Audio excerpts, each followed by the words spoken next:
Okay, so I'm sure a lot of you have noticed that different compressors have different controls with different names on them, and sometimes missing controls entirely. So if you compare this 1176 to this R compressor or to this Mic DSP CB101, it doesn't have a threshold like these two do. It has an input instead. So the threshold is kind of preset, and then you drive the input into it, and you can do less or more compression based on how much you drive that input. At the same time, with a threshold compressor, you don't have to move the gain makeup quite as much as you do with an input output compressor. Sometimes you'll have just a light average amount of compression and you just do a little bit of gain reduction.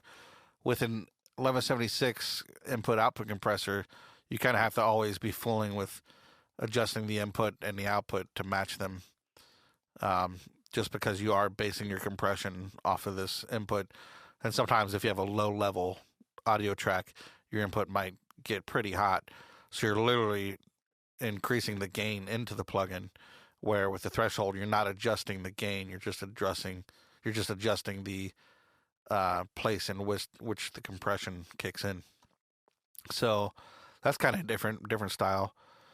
You still have your same attack and release, and then what's different ratio wise, and instead of a continuously variable ratio, you have preset ratios: 4-1, 8-1, 12-1, 20-1, and then they have this all buttons in mode, which was just kind of a trick back in the day. We used to push all four of these buttons at once, and it would act kind of crazy.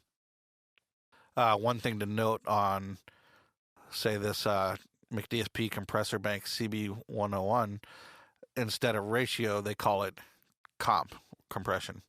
So same thing, just different name.